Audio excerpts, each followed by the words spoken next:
Hi friends, പുതിയൊരു വീഡിയോയിലേക്ക് എല്ലാവർക്കും സ്വാഗതം. അങ്ങനെ അച്ഛമ്മയുടെ വീട്ടിൽ നിന്ന് ഒരുപാട് വിഷമത്തോടെയാണെങ്കിലും വിക്രമും വേദയും യാത്ര പറഞ്ഞിറങ്ങുന്നുണ്ട്. അച്ഛമ്മയ്ക്കാണെന്നുണ്ടെങ്കിൽ വിക്രമിനെയും വേദനയും വിട്ട് പിരിയാനായിട്ട് മനസ്സ് വരുന്നില്ല. അതുപോലെ തന്നെ വേദനയോട് ഒരുപാട് കാര്യങ്ങളൊക്കെ പറഞ്ഞ് മനസ്സിലാക്കുന്നുണ്ടല്ലോ, വിക്രത്തിനെ എങ്ങനെയെങ്കിലും ശരിയാക്കി എടുക്കണം. അങ്ങനെ വിട്ടാൽ ശരിയാകില്ല, മോള് വേണം അവൻ്റെ പഴയൊരു ജീവിതത്തിലേക്ക് തിരികെ കൊണ്ടുവരാനൊക്കെ പറയുന്നുണ്ടല്ലോ. അതിനുശേഷം പിന്നീട് അച്ഛമ്മ നല്ല ഒരു സമ്മാനം കൊടുക്കുകയാണ് കേട്ടോ. ഒരു 6-7 പവൻ തൂക്കമുള്ളൊരു മാല ഇട്ട് കൊടുക്കുകയാണ്. അപ്പോൾ ആ സമയത്ത് വേദ അത് വാങ്ങിക്കുന്നുണ്ട്. കാരണം വേണ്ടാന്ന് പറഞ്ഞു കഴിഞ്ഞാൽ അച്ചമ്മയ്ക്കത് വിഷമാവുമല്ലോ. വേദയ്ക്ക് ഇപ്പോൾ ഒരു 6 പവൻ എന്ന് പറഞ്ഞാൽ സ്വർണ്ണം എന്ന് പറഞ്ഞാൽ അത്ര വലിയ കാര്യമൊന്നുമല്ല. പക്ഷെ നന്ദിനിയാണെന്നുണ്ടെങ്കിൽ ഇതൊക്കെ കണ്ടിട്ട് ആകെ അസൂയയും കുശുമ്പും മൂണ്ടിരിക്കുകയാണ്. അതിന് ശേഷം വണ്ടിയിൽ കയറുന്ന സമയത്തും നന്ദിനി അത് പറയുന്നുണ്ടല്ലോ, ഇത്ര വലിയ മാലൊക്കെ കൊടുത്തല്ലോ എന്നൊക്കെ ചോദിക്കണം. ഞങ്ങൾക്കൊന്നും ഇതുപോലെ ഒരു മാല ഒന്നും ഒരാളിട്ട് തന്നിട്ടില്ലല്ലോ എന്നൊക്കെ പറഞ്ഞിട്ട് പരിഹസിക്കുന്നുണ്ട്. ആ സമയത്ത് വേദയ്ക്കത് വിഷമാവുന്നുണ്ട് കേട്ടോ ശരിക്കും.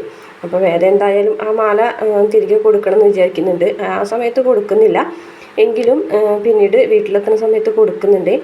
അതുപോലെ തന്നെ നന്ദിനിക്ക് ശ്രീജയ്ക്ക് ഇട്ട മാലയുടെ കണക്കും കൂടെ പറയുന്നുണ്ട്. ആകെ 1.5 പവനുള്ള മാലയല്ലേ ഇവിടെ നിന്ന് ഇട്ടെന്നൊക്കെ പറയുന്നുണ്ട്. അതിനുശേഷം പിന്നീട് വിക്രമും വേദന അപമാനിക്കുന്നുണ്ട്. എല്ലാവരും മുന്നിൽ വെച്ചിട്ട് വിക്രം വേദന അപമാനിക്കുന്നുണ്ടല്ലോ.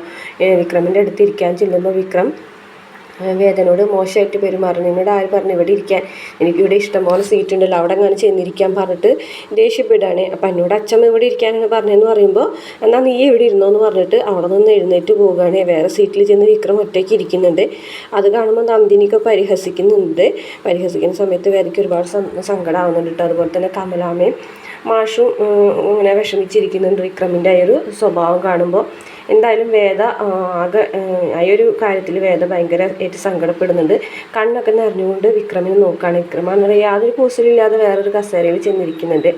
എന്തായാലും വിക്രം പിന്നെ ഒരു പാഠം പഠിപ്പിക്കണം എന്ന് തന്നെ മനസ്സിൽ വേദ വിചാരിക്കുന്നുണ്ട്. അങ്ങനെ വണ്ടിയിൽ നിന്ന് തിരികെ പോരുമ്പോൾ വേദ അത് വിക്രത്തിനോട് പറയുകയും ചെയ്യുന്നുണ്ട്.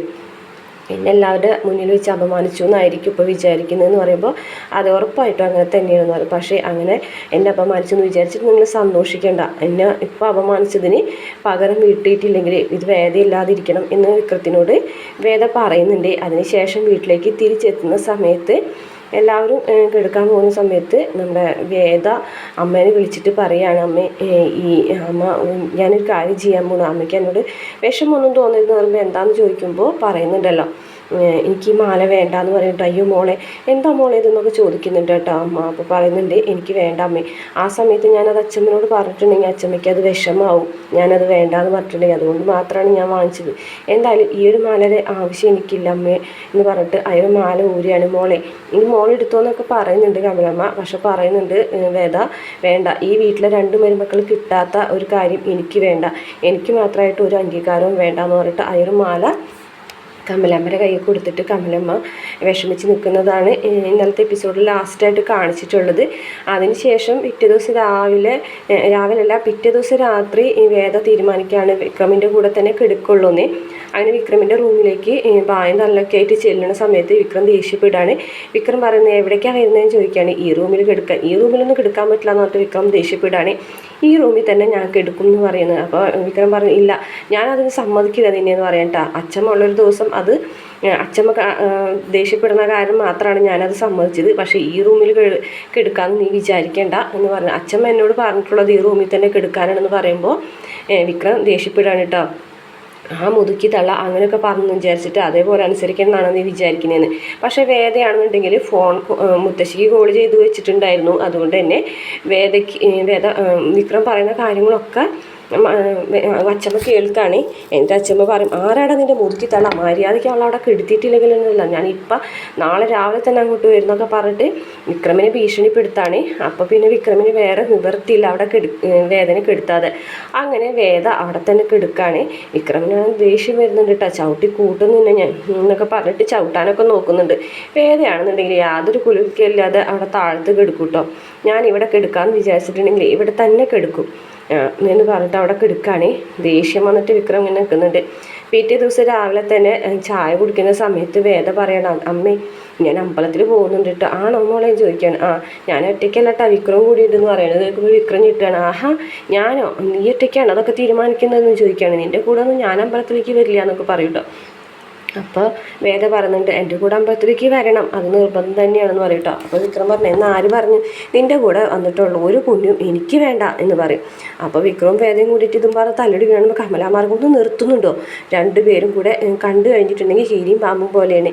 എന്തായാലും നീ ഇവിടെ വേദമോട് അമ്പലത്തിൽ പോകണമെന്ന് വിചാരിച്ചതല്ലേ, നീ കൂടെ പോയേ പറ്റൂ എന്ന് പറയണ്ട. അങ്ങനെ വേറെ നിവർത്തിയില്ലാതെ വിക്രത്തിന് വേദനയും കൊണ്ട് അമ്പലത്തിൽ പോകേണ്ടി വരികയാണ്. പക്ഷേ ആ ഒരു സമയത്ത് വിക്രത്തിന് ഒരു ചതി വെച്ചിട്ടുണ്ടായിരുന്നു. സാബു എസ് ഐ അതായത് വിക്രത്തിനെ പിടിച്ചുകൊണ്ട് പോവുകയാണ് കേട്ടോ പോലീസ് സ്റ്റേഷനിലേക്ക്. ഒരു കാരണമില്ലാതെ പിടിച്ചുകൊണ്ട് പോകണമെന്ന് അറിയാം വേദയ്ക്ക്. അങ്ങനെ വേഗം തന്നെ ദർശനെ വിളിക്കുകയാണ്. ദർശനം വിളിച്ചിട്ട് കാര്യങ്ങളൊക്കെ പറഞ്ഞ് ദർശനം കൊണ്ട് നേരെ പോലീസ് സ്റ്റേഷനിലേക്ക് ചെല്ലാണ്. ആ പോലീസ് സ്റ്റേഷനിലേക്ക് ചെല്ലുന്നേക്കാളും മുമ്പ് തന്നെ വിക്രത്തിനെ അടിച്ചൊരു പരിവാക്കിയിട്ടുണ്ടാവും കേട്ടോ. താഴെ ഇട്ടും കണ്ടിട്ടൊക്കെ ചവിട്ടി കൂട്ടി അടിക്കുന്നുണ്ട്. സാബു എസ്ഐക്ക് ഒരു ചാൻസ് കിട്ടിയത് ആൾ അത് ശരിക്കും മുതലാക്കാണ്. അങ്ങനെ വേദ ചെല്ലുമ്പോഴേക്കും വിക്രം ആകെ ക്ഷീണിച്ച് അവശനായിട്ടുണ്ടാവും. അങ്ങനെ വേദ വിക്രത്തിനെ ജാമ്യത്തിലെടുത്ത് താങ്ങി പിടിച്ചിട്ടാണ് കേട്ടോ വിക്രത്തിനെ വീട്ടിലേക്ക് കൊണ്ടുവരുന്നത്. അതിനുശേഷം വേദ ചൂടൊക്കെ പിടിച്ചു കൊടുക്കുന്നുണ്ട്. ചൂട് പിടിച്ച് കൊടുക്കുന്ന സമയത്ത് വേദ ഇങ്ങനെ കരയുന്നുണ്ട് കേട്ടോ. കണ്ണൊക്കെ ഇങ്ങനെ നിറഞ്ഞൊഴുകാണ്. വിക്രത്തിൻ്റെ പുറമൊക്കെ ആകെ ചതഞ്ഞിരിക്കുകയാണ്. അത്രയും രീതിയിൽ വിക്രത്തിനെ തല്ലി ചതച്ചിട്ടുണ്ട്. ഇത് ശ്രീകാന്തിൻ്റെ കൂടെ അറിവോട് കൂടിയിട്ടാണ് ചെയ്തതെന്ന് വേദയ്ക്ക് അറിയില്ല. കാരണം എത്രയും പെട്ടെന്ന് തന്നെ വിക്രത്തിനെ ഒതുക്കാനായിട്ട് സാബു ഹുസൈനോട് പറഞ്ഞേൽപ്പിച്ചിട്ടുള്ളത് ശ്രീകാന്താണല്ലോ. അപ്പോൾ അതുകൊണ്ട് തന്നെ ശ്രീകാന്താണ് ഇതിൻ്റെ പിന്നിൽ കളിച്ചതെന്നൊന്നും അറിയില്ല. എന്തായാലും അതൊരു ചതിയാണെന്നുള്ള കാര്യം വേദയ്ക്ക് മനസ്സിലായി. എന്തായാലും വിക്രത്തിന് ഇങ്ങനെ ഒരു അപകടം സംഭവിക്കുന്നത് ശ്രീനിവാസ സാർ അറിയാണ്. അങ്ങനെ ശ്രീനിവാസ സാറ് വിക്രത്തിനെ കാണാനായിട്ട് വീട്ടിലേക്ക് വരികയാണ്. പക്ഷേ ഇതൊരിക്കലും അച്ഛനെ ഇഷ്ടപ്പെടുന്നില്ല. കാരണം അച്ഛനെ ഏറ്റവും കൂടുതൽ വെറുക്കുന്ന ഒരാളാണ് ശ്രീനിവാസ സാറ്. കാരണം വിക്രത്തിനെ ഈ രീതിയിലാക്കി മാറ്റിയത് ശ്രീനിവാസനാണ് എന്നുള്ളതാണ് കേട്ടോ അച്ഛൻ്റെ ഒരു ധാരണ. അപ്പോൾ അതുകൊണ്ട് തന്നെ ശ്രീനിവാസ സാറ് വരുമ്പോൾ അച്ഛൻ വളരെ മോശമായിട്ടാണ് കേട്ടോ ശ്രീനിവാസ സാറിനോട് പെരുമാറുന്നത്. വേദയാണെന്നുണ്ടെങ്കിലും അങ്ങനെ തന്നെയാണ് കേട്ടോ പെരുമാറുന്നത്. അപ്പോൾ തന്നെ അച്ഛനോട് വിക്രം പൊട്ടിത്തെറിക്കുന്നുണ്ട് കേട്ടോ. പൊട്ടിത്തെറിക്കുന്ന പറഞ്ഞാൽ അതുവരെയും ഇല്ലാത്ത രീതിയിൽ വിക്രം അച്ഛനോട് പെരുമാറാണ് കേട്ടോ, വളരെയധികം ദേഷ്യത്തോട് കൂടിയിട്ട്. അങ്ങനെ ശ്രീനിവാസ സാറിന് മനസ്സിലാവാണ് താനാണ് ഇവരുടെ ജീവിതത്തിലെ ഒരു പ്രശ്നം. അപ്പോൾ വിക്രത്തിന് തൻ്റെ ജീവിതത്തിൽ നിന്ന് മാറ്റാനായിട്ട് ശ്രീനിവാസ സാറ് വിചാരിക്കാണ്ട്. ഇതേ സമയം അച്ഛനാണെന്നുണ്ടെങ്കിൽ വിക്രം പറഞ്ഞ കാര്യങ്ങളും വിക്രം അത്രയും ദേഷ്യപ്പെട്ടതൊക്കെ ആലോചിച്ചിട്ട് ബാത്റൂമിൽ ഷവർ തുറന്നിട്ടിട്ട് പൊട്ടിക്കരയുന്നുണ്ട് കേട്ടോ.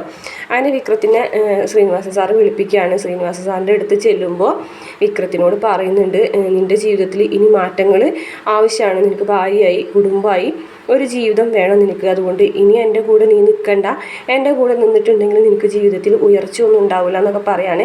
എന്തായാലും ഇനി അച്ഛനെയും വീട്ടുകാരെ വിഷമിപ്പിക്കേണ്ട.